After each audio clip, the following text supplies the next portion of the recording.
찬송가 366장으로 저희 모임 가운데 임재하신 하나님께 찬송 드리겠습니다. 찬송가 366장입니다.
먼저 원경학교에서 오신 여러분 환영합니다.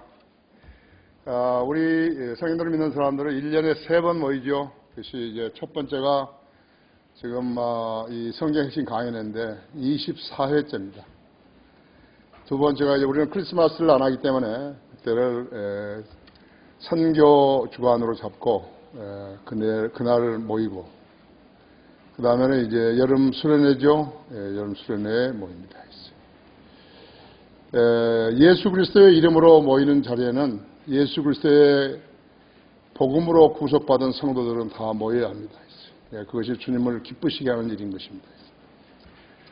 이렇게 일일이 찾아올지 못하지만 여러분 감사하고요. 또 이렇게 의미 있는 시간, 그래서 오늘 2시간 강의를 하고 내일 오전 10시부터 또 강의가 있고, 그 다음에 이제 11시에 제가 이제 설교하고 그리고 헤어지는 것입니다. 아무쪼록 좋은 교제들을 나누시고 또 서로가 서로에게 자신을 투영시킴으로써 성숙한 그리스도인으로서 자세를 가다듬는 소중한 계획이 되시길 바랍니다.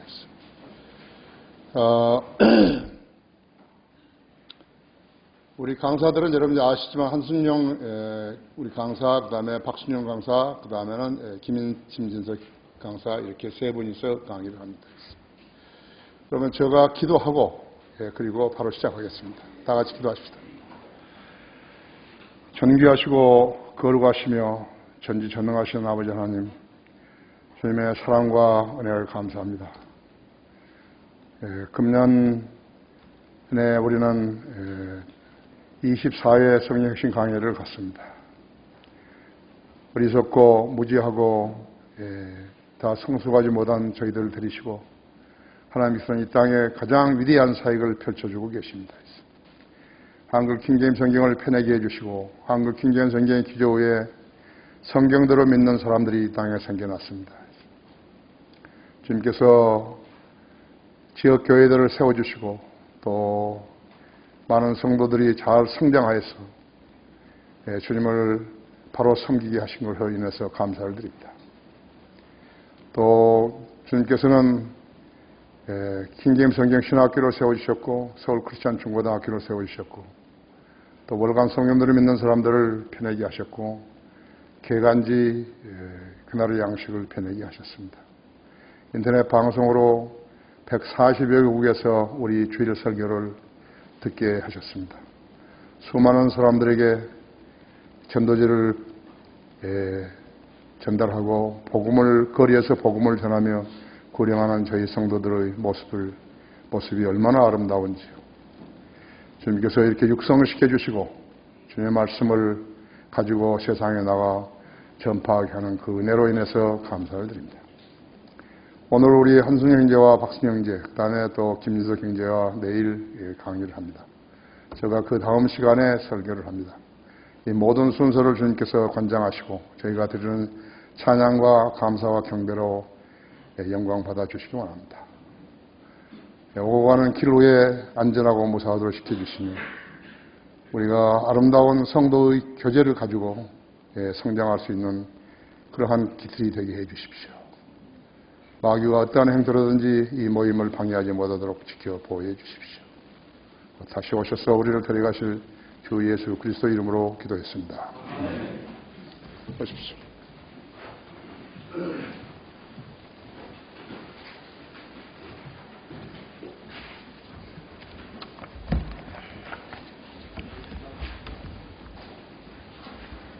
네, 첫 번째 시간 주의 천사와 천사들에 대해서 공부해 보도록 하겠습니다. 먼저 성경 먼저 찾고요. 히브리서 1장 7절입니다. 시편 104편 4절을 인용한 것인데 히브리서 1장 7절 찾고 함께 공부해 보도록 하겠습니다. 또 그 천사들에 관해서는 말씀하시기를 그는 자기 천사들을 영들로 자기의 사역자들을 불꽃으로 삼으시니라고 하셨느니라. 서론 보시면은요, 천사는 주님의 사역자이자 불꽃 같은 영적 존재입니다. 모든 천사가 예외 없이 30살 반의 날개 없는 남자이고요, 사람의 모습을 갖고 있습니다. 재판관기 13장에서 마노아와 그의 아내에게 나타나던 한 천사, 주의 천사신데요, 하나님의 사람이라고 불리시죠. 또 새예루살렘을 측량한 천사는 사람의 척도, 곧 천사의 척도로 성벽을 측량했다고 요한계시록 21장 11절에 기록되어 있습니다. 사람의 척도, 곧 천사의 척도입니다. 천사들은 하나님의 사역자이기 때문에 주님의 사역 곳곳에서 모습을 보입니다. 그들은 이름 없이 겸손하게 섬기지만 능력이 아주 강합니다. 천사들을 성경 전체적으로 다루려면 내용이 너무 방대해집니다. 그래서 이 시간에는 초림에서 영혼까지만 다루고 천사들에게 그리스도인의 모습을 투영해 봄으로써 강연의 문을 열고자 합니다. 하나님 앞에서 천사나 우리나 똑같이 사람의 모습입니다. 한 피조물이기 때문에 투영해 보는 것입니다. 1번 천사들 보시면은요, 십자가 이전입니다. 천사는 예수 그리스도로 인해서 하나님을 찬양합니다. 주님께서 초림 때 탄생하셨을 때 이런 일이 있었죠. 그때 갑자기 수많은 하늘의 군사들이 그 천사들을 일컫는 것이죠. 수많은 하늘의 군사들이 그 천사와 함께 있어 하나님을 찬양하여 말하기를 지극히 높은 곳에서는 하나님께 영광이요 땅 위에는 화평이요 사람들에게는 호의로다라고 되어 있으며 누가복음 2장 13절과 14절이죠. 예수 그리스도로 인해서 하나님을 찬양하는 존재들이고요. 두 번째는 히브리서 1장 6절에 있는 말씀처럼 주님께 경배를 합니다. 또다시 그분께서 첫째로 나신 분을 세상으로 데려오실 때에 말씀하시기를 하나님의 모든 천사들은 그에게 경배하라고 하셨으며 라고 되어 있습니다. 하나님께서 첫째로 나신 분, 예수 그리스도시죠. 그분을 초림 때 하나님의 아들로서 세상에 데려오실 때에 하나님의 모든 천사들은 그에게 경배하라고 말씀을 하셨습니다. 히브리서에만 기록되어 있는 내용이죠. 태상으로 데려와 주셨습니다. 이건 수동적인 거예요. 초림의 상황이고요. 재림 때에는 능동적으로 직접 세상에 오십니다. 그런 해석의 차이가 있죠. 초림의 상황이고요. 세 번째 보시면은 천사는 주님을 섬깁니다. 광야의 시험이 끝났을 때에 천사들이 와서 주를 섬기니라는 말씀이 마태복음 4장 11절에 기록되어 있습니다. 그리고 천사는 주님의 사역에 힘을 돋우는데요. 누가복음 20장 43절에 겟세마네 동산에서 기도하실 때에 그때 한 천사가 하늘에서 주께 나타나 힘을 돋워주더라라고 되어 있죠. 또 천사는 이제 죄인의 구원과 관련해서 살펴볼 내용인데 죄인의 회개를 기뻐합니다. 내가 너에게 말하노니 이와 같이 죄인 하나가 회개하면 하나님의 천사들의 면전에 기쁨이 있느니라고 하시니라고 누가복음 10장 10절에 기록되어 있습니다. 죄인들이 회개하는 거 아주 기뻐하고요. 마지막으로 6번째 보시면 천사는 성도의 혼을 낙원으로 이동시킵니다. 구약적 상황인데요. 누가복음 16장 22절에서는 그러다가 그 거지, 나사로죠. 그 거지가 죽었는데 천사들이 그를 아브라함의 품으로 옮겼고 그 부자도 죽어서 장사되었더라. 구약 시대는 성도들이 죽으면 천사가 지하세계에 있는 낙원으로 옮기는 역할을 했습니다. 신약 시대에도 이러한 가능성은 없지 않습니다. 없지 않고요. 교리적으로는 저희가 가르칠 수는 없죠. 신약 성경에 나오지 않기 때문에. 하지만 럭카 목사님께서는 죽어가는 그리스도인에게 그 병문안을 갔었는데 옆에 아무도 없는데 남자가 있으니까 방해하지 말라 그런 말을 했다고 그래요. 그런 경우를 많이 보셨다고 합니다. 신약 시대에도 그런 가능성이 있고요.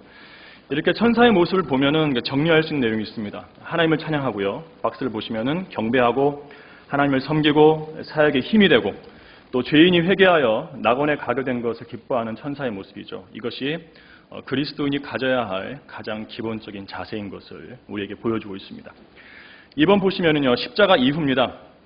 천사는 교회 시대에는 복음을 전할 수가 없습니다.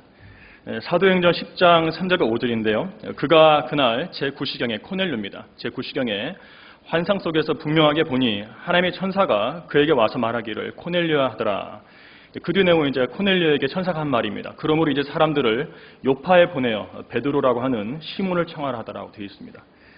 천사가 직접 코넬료에게 전하면 되는데 굳이 요파에 있는 베드로를 불러다가 말씀을 들으라고 하고 있죠. 천사는 교회 시대에 복음을 전할 수가 없습니다.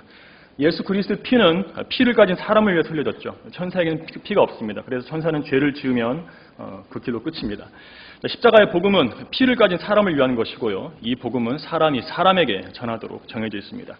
하나님은 복음 전파에 사람을 사용하시는데 만일에 죄인의 회개를 기뻐하는 천사들에게 복음 전파가 허락된다면 천사들은 매우 열심히 전할 것이라고 생각이 됩니다. 두 번째 보시면 천사는 성경을 알고 싶어 하죠.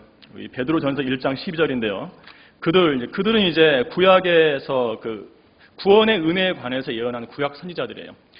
그들이 행한 사역들은 자신들을 위한 것이 아니라 우리를 위한 것임이 그들에게 계시되었고 이것이 하늘로부터 보내신 성령으로 너희에게 복음을 전한 자들을 통하여 너희에게 이제 전해졌으며 천사들도 살펴보기를 간절히 바라는 것들이니라라고 되어 있습니다.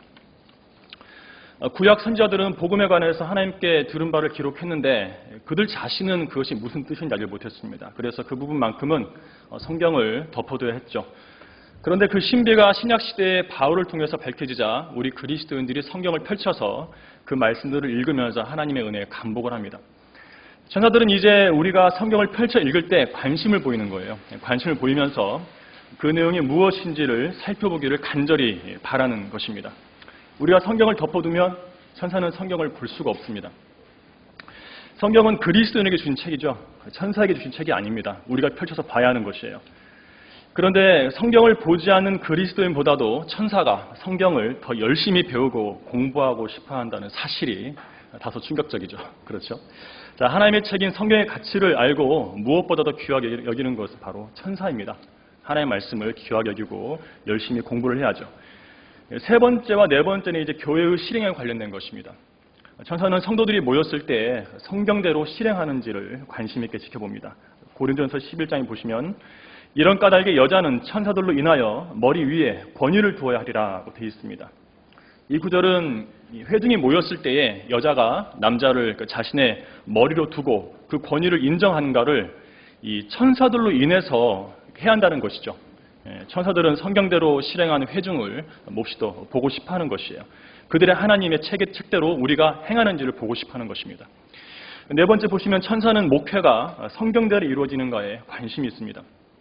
디모데전서 5장 21절에 보시면은 내가 하나님과 주 예수 그리스도와 택함 받은 천사들 앞에서 네게 부탁하노니 너는 편견 없이 이것들을 지켜 아무 일도 편파적으로 하지 말라고 기록했습니다. 이것은 바울이 목사인 디모데에게 주는 말씀이었죠. 그래서 택함 받은 천사들이라는 것은요, 타락해서 범죄하지 않았기 때문에 하나님께 택함 받은 천사들입니다. 버림받은 천사들도 있죠. 죄를 짓지 않았기 때문에 하나님께 택하신 천사들을 가리켜서 택함 받은 천사들이 하는데요. 이들은 하나님과 주 예수 그리스도께서 교회에서 목회를 편파적으로 하지 않는 것을 원하시는데 이 천사들도 그 일에 관심을 가지고 있다는 것이에요. 바울은 특별히 택함받은 천사들 앞에서 내게 부탁한다라고 기록을 했습니다. 택함받은 천사들도 목회가 성경적으로 잘 행해지고 있는지 관심을 갖고 있는 것이죠. 박스를 보시면은요, 천사는 복음 전파와 성경 공부를 향한 간절한 마음이 있습니다. 그리스도인 역시 복음 전파와 성경 공부에 대한 갈망이 있어야 돼요. 천사는 교회가 성경대로 믿고 실행하는지, 목회가 편견 없이 이루어지는지에도 깊은 관심이 있습니다. 지상의 교회가 성경대로 믿고 실행하는 것이 하늘에 있는 영적 존재들의 지대한 관심이듯이 영적인 사람인 그리스도인 역시 최선을 다해서 성경대로 주님을 섬기며 실행을 해야 하는 것입니다. 세 번째 보시면 대환란 때입니다. 천사는 7 봉인을 제외한 7 나팔과 7 호리병의 재앙에 쓰임을 받습니다. 7 봉인의 재앙은 어린 양께서 직접 여시는 것이고요. 천사들은 7 나팔과 호리병을 받아서 재앙을 붓습니다. 두 번째는 천사는 14만 4천 명의 유대인 환란 성도들을 인장으로 표시하는 데 쓰임을 받죠. 계시록 7장 2절과 3절인데요. 또 내가 보니 다른 천사가 동쪽에서 올라오는데 살아계신 하나님의 인장을 가지고 있더라. 그가 땅과 바다를 손상시킬 권세를 받은 내 천사에게 큰 음성으로 소리질러 말하기를 우리가 우리 하나님의 종들인 그들의 이마에 인장으로 표시할 때까지 땅이나 바다나 또는 나무들을 손상시키지 말라고 하더라. 누가 표시합니까? 천사들이 표시하는 것이죠. 세 번째는 천사는 용과 그의 천사들과 싸워 땅으로 쫓아내는 일을 대환란 때 합니다. 12장 7절에서 9절까지인데요.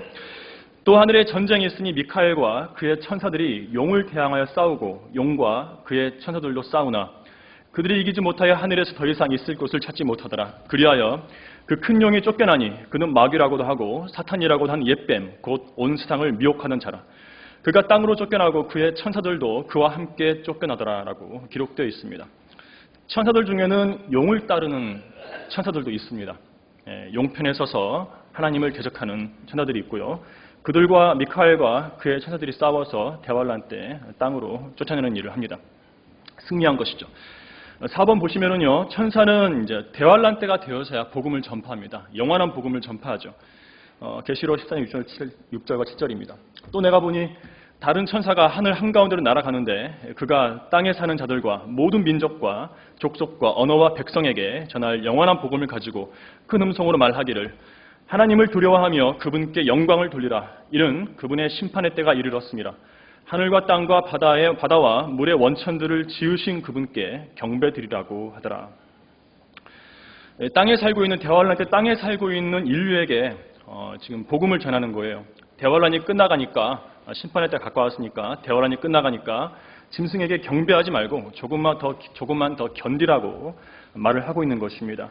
이 영원한 복음이라고 그랬는데요. 하나님을 두려워하면서 그분께 영광을 돌려드리는 거예요. 그리고 창조주를 경배드리는 거, 창조주께 경배드리는 거, 이것은 우리가 영원히 해야 할 일입니다. 그래서 이 복음을 가리켜서 영원한 복음이라 한다는 것은 그런 의미가 담겨 있는 것이죠. 대환란 때 전파되게 됩니다. 이 영원한 복음을 교회 시대에 전파하면 그 천사는 저주를 받게 되죠. 하늘에서 온 천사라 할지라도 우리가 너에게 전한 복음에 다른 어떤 복음을 전하면 저주를 받으리라고 사도 바울이 갈라디아서 1장 8절에 기록했습니다.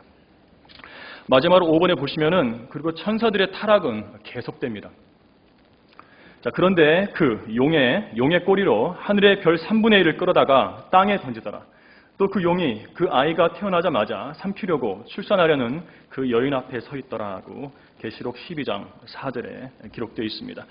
별은 성경에서 천사를 말하는데요. 대환란 때 사탄의 편에 서게 될 천사들이 있다는 것을 이 성경 구절을 통해서 알 수가 있는 것입니다.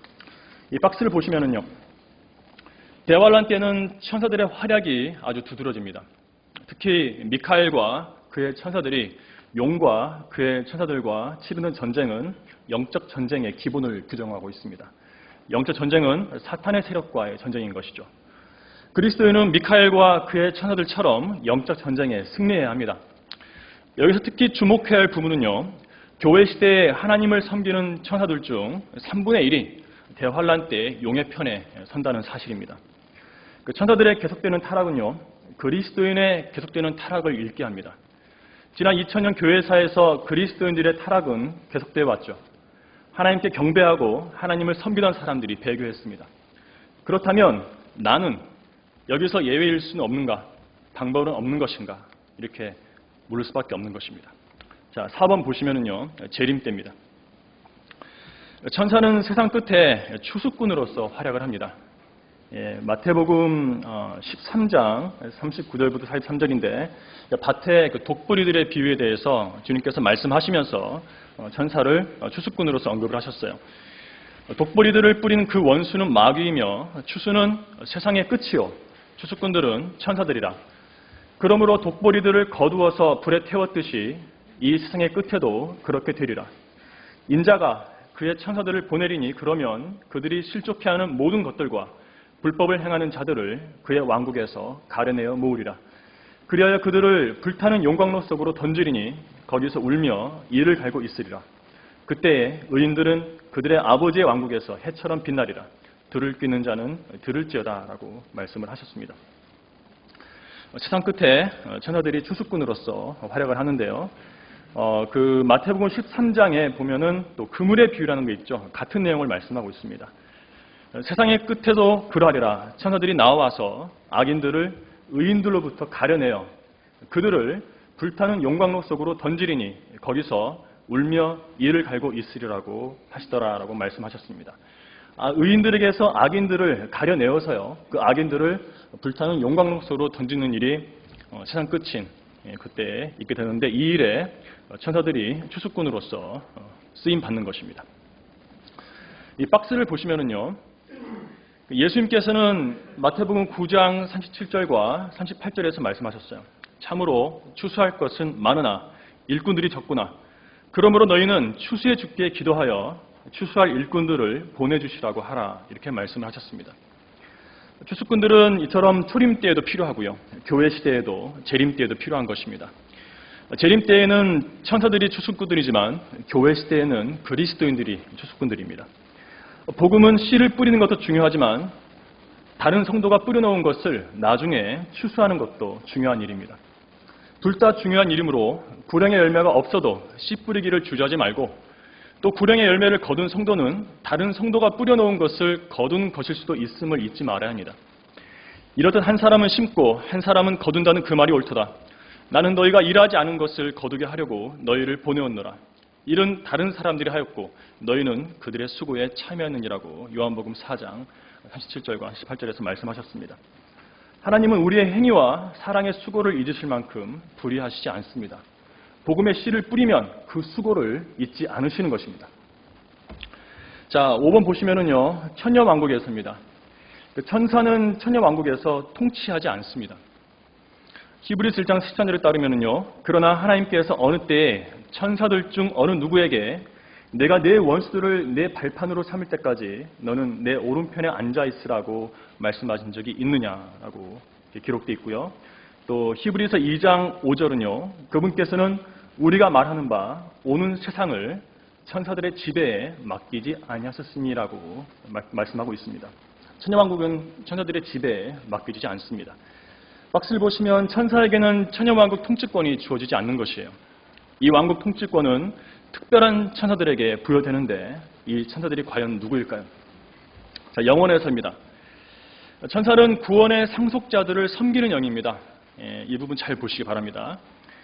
히브리서 1장 14절에 따르면요. 천사들은 모두 구원의 상속자가 될 자들을 위하여 섬기도록 보내심을 받은 섬기는 영들이 아니냐라고 묻고 계십니다. 구원을 상속받는다는 것은 구원받은 부모로부터 구원을 상속받는 것이기 때문에 우리 교회 시대에는 적용이 되질 않습니다. 교회 시대는 구원을 값없는 선물로 얻는 것이죠. 그래서 이 내용은요, 큰 백보자 심판 이후에 새 하늘들과 새 땅과 새 예루살렘이 펼쳐질 영원에서 일어날 일입니다. 성경에서 구원받은 자들의 민족들이라고 불리는 이들이 자녀를 낳을 때 일어나는 일이에요. 계시록 21장 24절에 보면은 그리하여 구원받은 자들의 민족들이 그 도성 새 예루살렘입니다. 그 도성에 빛 가운데 걷겠으며 땅의 왕들이 그들의 영광과 존귀를 그곳으로 가져오리라고 영원 시대에 관해서 이렇게 기록되어 있죠. 이 구원받는 자들의 민족들은요, 영원에서 죄가 없기 때문에 그들에게서 태어나는 자녀들은 죄 없이 태어남으로 날 때부터 구원을 상속받은 채로 태어나게 됩니다. 천사들은 영원 시대에 이 구원의 상속자들을 섬기도록 보내심을 받게 될 것이죠. 섬기는 것입니다. 두 번째는요, 천사들은 새 예루살렘 도성으로 땅의 왕들을 이동시켜주는 일을 합니다. 요한복음 1장 50절과 51절인데요.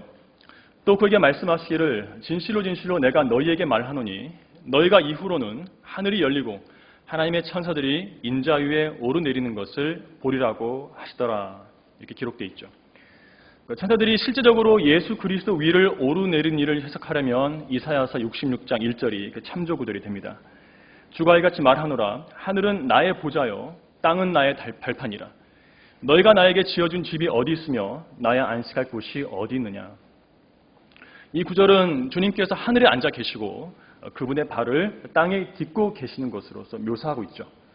그래서 우리는 주님께서 하늘과 땅을 연결하고 계신 것처럼 그림을 그려볼 수가 있는 것입니다. 주님께서는 하늘이 열리고 하나님의 천사들이 인자 위에 오르내리는 것을 보리라고 하셨는데 이 일은 영원 시대에 천사들이 땅의 왕들을 새 예루살렘으로 옮겨줄 때 있게 될 것입니다.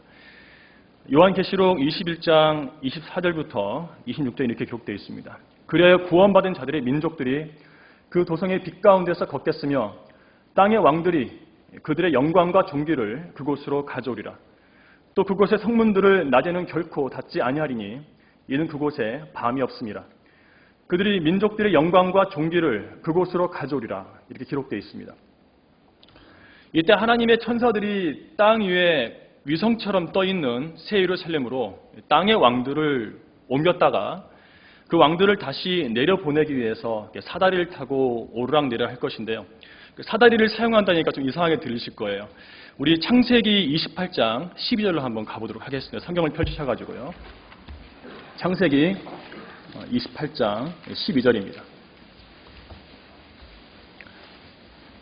땅에 착지하지 않고 떠있는 새 예루살렘 성으로 땅의 왕들을 옮기려면 사다리라는 도구가 사용됩니다.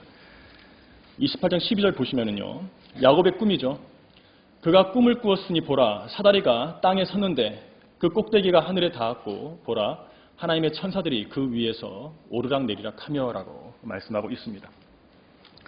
이 구절은 이제 예수 그리스도께 영적으로 적용이 되죠. 땅과 하늘을 연결해서 사람을 하나님께 이어주는 그런 역할을 하시는 분으로서 예수 그리스도에게 영적으로 적용이 되는데 이 부분은 문자적으로도 성취가 되는 부분입니다. 이 사다리는 인자이신 예수 그리스도시죠.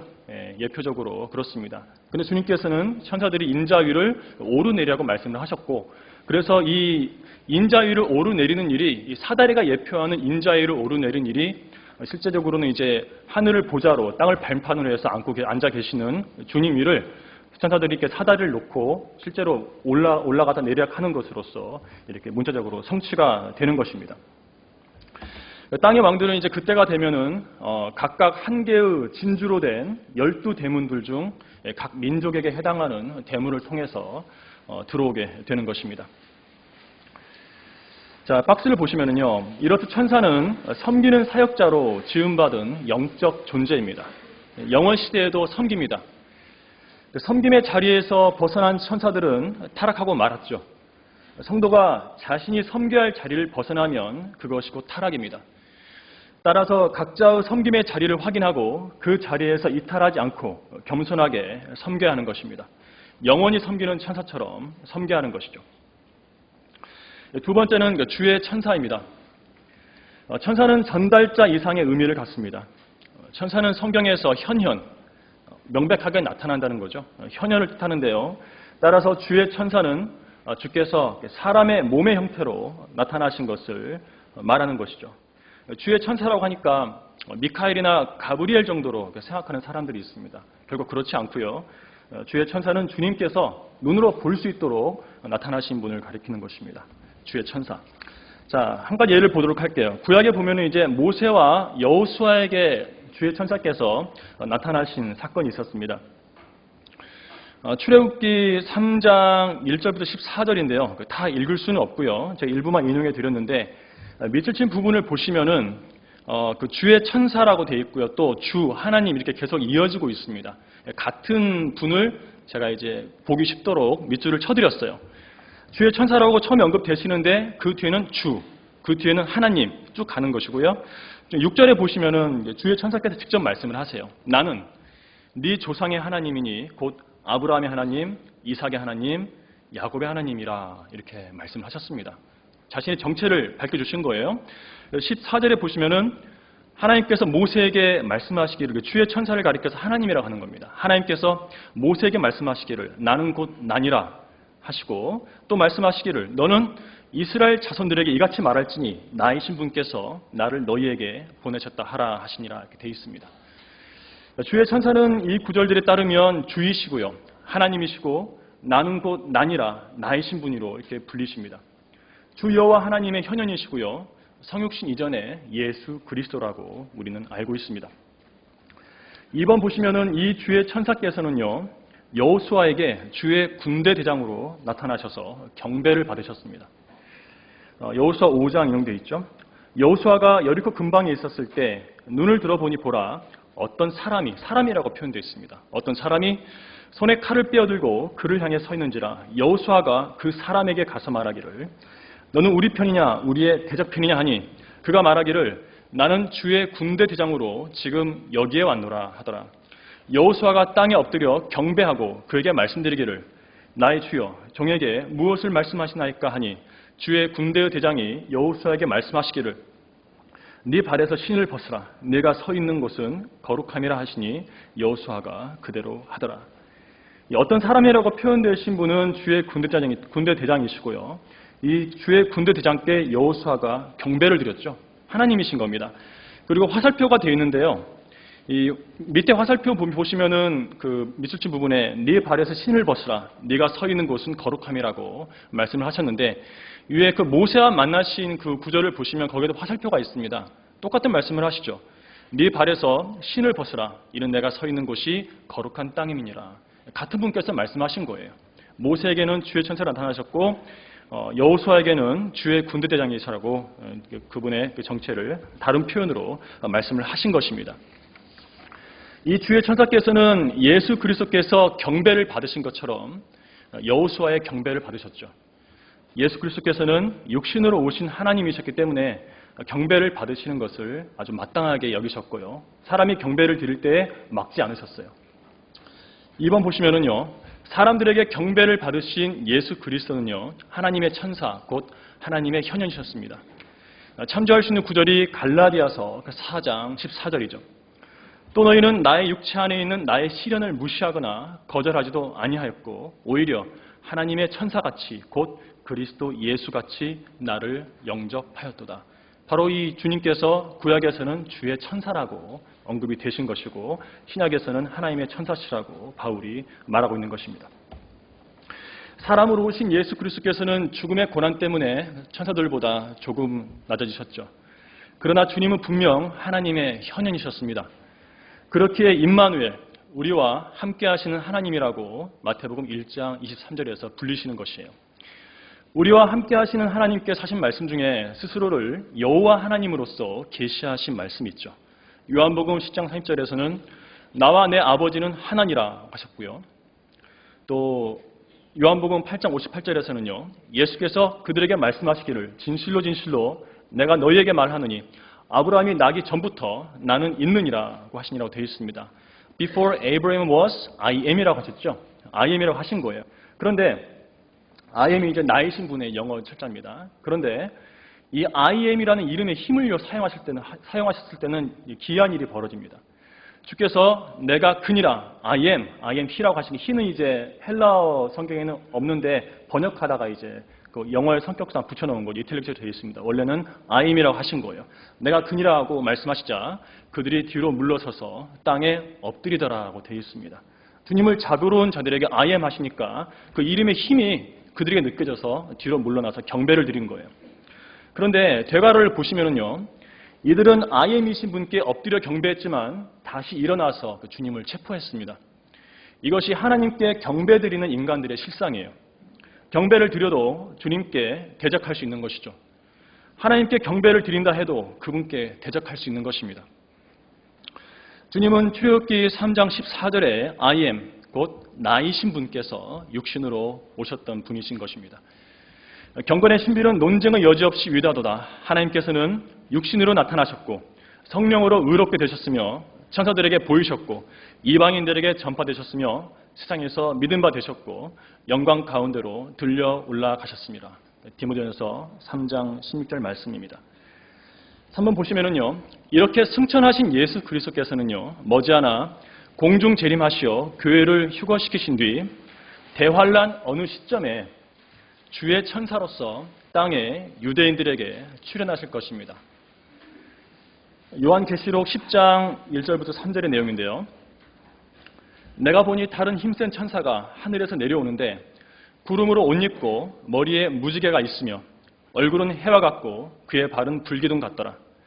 그의 손에는 작은 책이 펴 있고 오른쪽 발은 바다를 왼쪽 발은 땅을 밟고서 사자가 포효하는 것처럼 큰 음성으로 외치시니 그가 외칠 때 7 천둥이 소리를 발하더라. 힘센 천사로서 묘사되고 계십니다. 이 힘센 천사는 요한계시록 1장 14절에서 16절에 따르면 예수 그리스도십니다. 외양이 같으십니다. 그의 머리와 머리털은 눈처럼 희어서 양모처럼 하얗고 그의 눈은 들꽃 같더라. 15절에 보시면요, 그의 발은 용광로에 달군 듯한 빛나는 녹 같고 라고 되어 있는데 위에 그 계시록 10장에 보시면은요, 세 번째 밑줄에 보시면 얼굴은 해와 같고 그의 발은 불기둥 같다라고 되어 있죠. 그의 발은 용광로에 달군 듯한 빛나는 녹 같고 서로 일치되는 부분이고요. 또 음성은 많은 물소리와도 같으며 그의 오른손에는 7뼈를 가졌고 또 입에서는 날카로운 양날 가진 칼이 나오며 용모는 해가 그 맹렬한 기세로 비치는 것 같다라고 말씀하고 있습니다. 용모가 해가 그 맹렬한 기세로 비치는 것 같으신데요. 계시록 아까 그 부분 보시면은 얼굴은 해와 같고라고 되어 있죠. 10장에서 서로 일치가 됩니다. 예수 그리스도십니다. 땅에 내려오십니다. 대환란 중간에. 그리고 이제 예수 그리스도는 유다 지파의 사자이시기 때문에 사자가 포효하는 것처럼 큰 음성으로 외치시죠. 아까 10장 1절에서 3절에 나와 있죠. 사자가 포효하는 것처럼 큰 음성으로 외치시니라고 힘센 천사에 대해서 말씀하고 있습니다. 그래서 본문의 그 힘센 천사는 예수 그리스도신데 대환란 어느 시점에 주의 천사로서 땅에 내려오시는 것이에요. 그런데 주님께서는 두 번째 밑줄 보시면은 구름으로 옷 입고 계십니다. 말을 타고 오시는 것이 아니에요. 구름으로 옷 입고 계십니다. 구름은 예수 그리스도에 연관되어 있는데 계시록 1장 7절에 그가 구름들과 함께 오시리니라고 기록되어 있고요. 또 사도행전 1장 9절에서는 주님께서 승천하셨을 때 구름이 주님을 가리셨죠. 근데 주님께서 오실 때 또 구름과 관련이 있는데 바로 이 구름을 가리키는 것이죠. 이것은 말을 타고 내려오실 지상 재림 이전에 있게 될 주님의 출현으로 해석이 되고 있습니다. 예수 그리스도께서 대환란 기간 중 어느 때에 주의 천사로서 이스라엘에게 나타나시면 유대인들의 회심이 있게 됩니다. 계시록 7장에 나오는 14만 4천 명이에요. 예표가 있습니다. 요셉이 이집트의 7년 흉년 중 두 번째 해가 지나고 자기 형제들을 만나서 그들에게 자신의 정체를 밝힌 일이 창세기 45장에 나오죠. 또 하나님께서 대환란을 겪는 이스라엘을 예표하는 욥에게요. 욥기 전체 42장 중에서 제 38장에서 욥에게 모습을 나타내신 내용이 나옵니다. 그때 요셉의 형제들하고요, 욥이 회심을 하죠. 회심을 하게 되고요. 이것은 대환란 중에 있을 유대인들의 회심을 보여주고 있습니다. 대환란이 끝나기 전에 회심한 이 14만 4천 명의 유대인 남자 동정들이요. 이 사람들은 진통하기 전에 낳은 사내 아이 같은 존재들이고, 이사야서 60장 7절과 8절이 있는데요. 진통하기 전에 낳은, 그러니까 대환란이 다 끝나기 전에요. 진통하기 전에 낳은 사내 아이 같은 존재들이고요. 또 마치 달을 채우지 못하고 난 자 같은 바울처럼 이방인들을 대상으로 사역을 하게 됩니다. 이 진통하기 전에 낳았다는 표현하고요, 달을 채우지 못하고 난 자 같다는 표현, 서로 같은 표현입니다. 그래서 사도 바울은요, 유대 14만 4천 명의 예표가 되는 사도죠. 이방인들을 대상으로 해서 사역을 했습니다.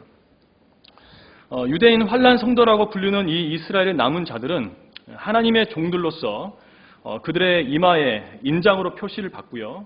그래서 대환란의 재앙으로부터 보호를 받으며 이방인들을 대상으로 특별한 사역을 하게 됩니다. 마태복음 24장 13절과 14절에 따르면 그러나 끝까지 견디는 자는 구원을 받으리라. 이 왕국 복음이 모든 민족에게 증거되기 위하여 온 세상에 전파되리니 그런 후에야 끝이리라 하고 주님께서 대환란과 관련해서 언급을 하셨습니다. 끝까지 견디는 자는 구원을 받으리라. 이 말씀은 왕국복음입니다. 이 왕국복음이 누구에게 전달되냐 하냐면 모든 민족에게 증거된다고 말씀하고 있죠. 모든 민족에게 전달되려면 한두 명으로는 안 되죠. 많은 사람이 필요한 거예요. 그래서 14만 4천 명이 필요한 것입니다. 모든 민족에게 이렇게 증거되는 일이 대환란 때의 첫 열매들이라고 불리는 유대인 동정들에 의해서 이루어지는 것이죠. 그것이 계시록 14장 4절에 나오고요. 그들은 어린 양이 어디로 가든지 따라가서 세상 모든 민족에게 왕국 복음을 전하게 됩니다. 조금은 어려운 부분인데요. 자세히 공부하고 싶으시면 럭한 목사님 요한계시록 주석서 참고하시면 잘 공부하실 수 있으십니다. 자, 4번 보시면은요. 이렇게 힘센 천사로 표현되신 주의 천사께서는요. 지상 재림 때 만왕의 왕 또 만주의 주로서 오시죠. 이때 함께 내려올 천사들이 있는데 바로 능력의 천사들입니다. 데살로니가 후서 1장 7절에서 9절인데요. 고통을 받는 너희에게는 우리와 함께 안식으로 갚아주시는 것이라. 주 예수께서 그의 능력의 천사들과 함께 하늘로부터 나타나실 때에 하나님을 알지 못하는 자들과 우리 주 예수 그리스도의 복음에 순종치 아니하는 자들을 불길 가운데서 벌하시리니 이런 자들은 주의 임재와 그의 능력의 영광으로부터 떠나 영원한 멸망의 형벌을 받게 될 것이라. 이렇게 말씀하고 있습니다. 밑줄 부분을 잘 보시기 바랍니다. 주 예수께서 그의 능력의 천사들과 함께 하늘로부터 나타나실 때에 불길 가운데서 벌하신다고 하죠. 공중 재림하실 때는 불길 가운데서 벌하지 않으시죠. 그렇죠? 죄인들을 불길 가운데서 벌하시는 때는 지상 재림 때입니다. 따라서 이 능력의 천사들, 주님과 함께 올 능력의 천사들은 지상 재림 때 주님과 함께 올 그리스도인들을 가리키는 것이고요. 왜 천사들이라고 불리냐 하면은 참조할 수 있는 구절이 마태복음 22장 30절입니다. 부활 때에는 하늘에 있는 하나님의 천사들과 같으니라고 말씀하고 있습니다. 이 육신을 벗어버리면은 하나님의 천사들과 같이 변모되는 것이죠. 그래서 능력의 천사들이라고 우리를 일컫고 있는 것입니다. 자, 동그라미 1번 보시면은요. 일반 천사들은 천녀왕국에서 지배권이 없지만 이 능력의 천사들은 왕국을 통치하는 천사들이에요. 능력의 천사들이 바로 왕국 통치권을 부여받는 특별한 천사들인데 한 가지 조건은 지금 이 교회 시대에 주님을 섬기면서 예수 그리스도 이름을 부인하지 않고 고난을 견뎌내는 것입니다. 우리가 참으면 우리도 그와 함께 다스릴 것이요 우리가 그를 부인하면 그도 우리를 부인할 것이라고 디모데전서 2장 10절에 말씀하시고요.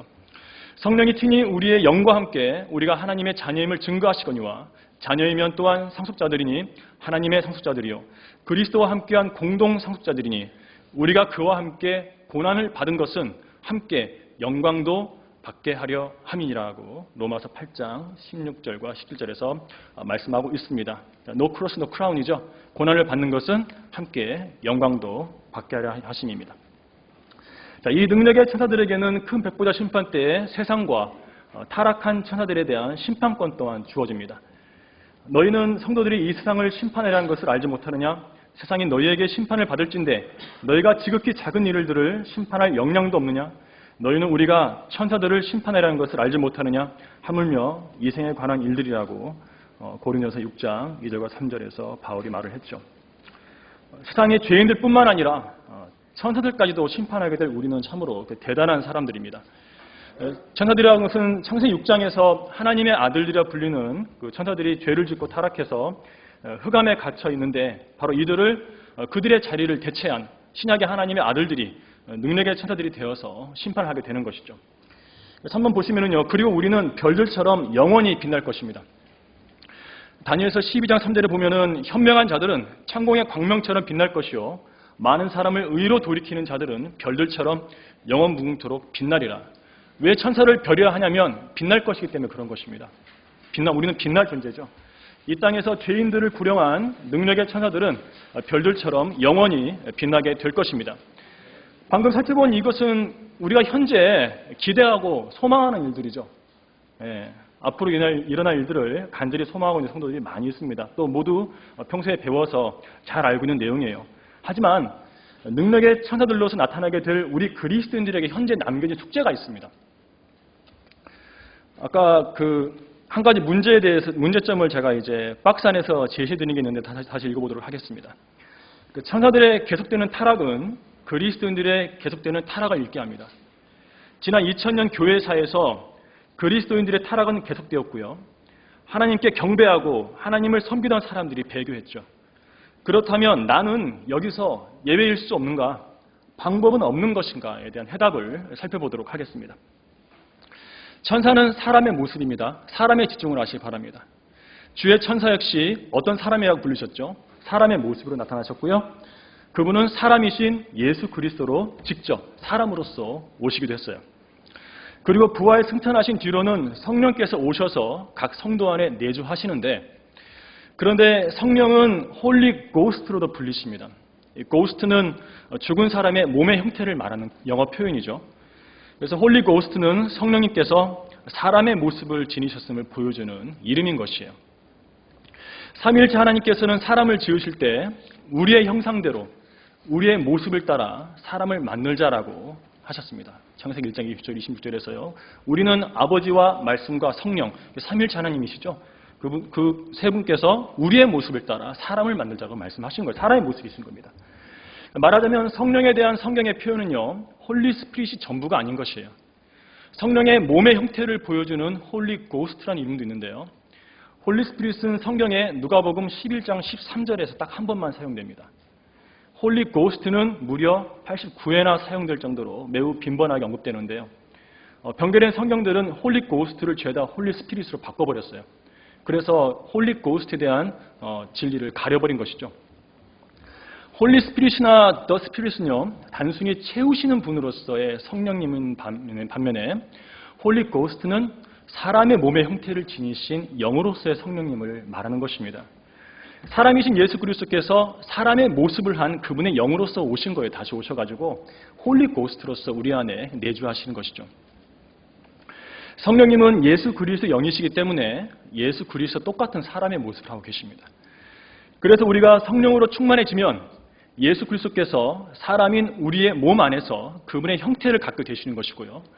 그래서 바울은 이를 가리켜서 우리 안에 그리스도께서 형성되신다고 말하는 것입니다. 밑에 보시면 갈라디아서 4장 19절입니다. 나의 어린 자녀들아 너희 안에 그리스도가 형성될 때까지 내가 다시 산고를 치르노라고 말하고 있습니다. 우리 안에 계시는 분은 성령님이신데도요. 우리 안에 그리스도가 형성되신다고 말씀하시는 점에 주목을 해야 합니다. 몸의 형태이신 예수 그리스도께서 몸의 형태이신 성령을 통해 몸이라는 하나의 공간에 충만해지시는 때가 바로 그리스도께서 우리 안에 그분의 모습으로 형성되시는 때이고요. 바로 이것이 진정한 의미에서의 성령 충만이고 바로 이때부터 새 사람으로서 온전히 행할 수 있게 되는 것입니다. 그러나 한 죄인이 거듭난 뒤 그리스도께서 그 성도 안에 주님 자신의 모습으로 형성되시는 데에는 많은 수고와 고통이 따르는데 바울은 이것을 가리켜서 산고를 치른다고 하고 있어요. 온전한 사람이 되어 그리스도의 충만하심에 장성한 분량에까지 이르게 되는 데에는 수고와 고통이 따르는 것입니다. 하나님의 모든 자녀들이 성령을 가졌지만 하나님의 모든 자녀들이 성령으로 충만한 것은 아닙니다. 어떤 성도에게 성령의 능력이 나타났다고 해서 그 사람 안에 그리스도께서 형성되셨다는 증거가 될 수는 없습니다. 가장 육신적이었던 고린도 교회에도 성령의 나타나심이 있었죠. 공에 바람을 넣으려면 계속 펌프질을 해야 하듯이 한 성도가 진정한 의미에서 성령으로 충만해지려면 오랜 수고와 고통이 따르는 것입니다. 그러한 수고 뒤에는 삶이 달라집니다. 바람이 축구공을 단단하게 만들듯이 성령으로 충만해지면 믿음이 단단한 그리스도인이 되는 것이에요. 성령을 소유했다고 무조건 영적 전쟁을 치를 수 있는 것이 아니라 성령으로 충만해야만 싸울 수가 있는 것입니다. 영적 전쟁에 자주 패하는 것은 영적 성장을 통한 성령 충만이 이루어지지 않았기 때문입니다. 우리는 능력의 천사들이 될 미래만을 고대할 게 아니라 그리스도가 현재 형성되시어 능력 있는 그리스도인으로 살아야 합니다. 주님께서 변형산에서 주의 천사로서 변형되셨을 때에 그것은 주님의 재림의 모습이었습니다. 능력의 천사들로서 주의 천사와 재림하여 승리의 전쟁을 치르기 전에 지금 이 순간도 마귀와 싸워 이기는 능력 있는 그리스도인으로 살아야 하는 것입니다. 분명한 사실은 이 책임은 우리 자신에게 있다는 것이죠. 사람이신 예수 그리스도께서 사람인 우리 안에 형성되시려면 우리가 영적으로 성장해서 성령으로 충만해져야 하는 것입니다. 죄를 버리고서 순수한 말씀을 사모하고 오직 은혜와 우리 주 곧 구주 예수 그리스도를 아는 지식 안에서 자라가야만 마귀들과의 영적 전쟁에서 승리할 수 있는 것입니다. 여기까지 하겠습니다.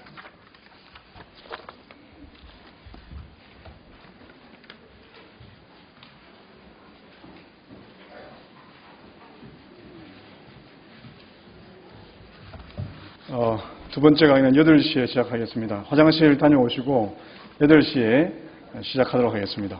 8층이 복잡하면은 7층 화장실을 이용하셔도 되겠습니다.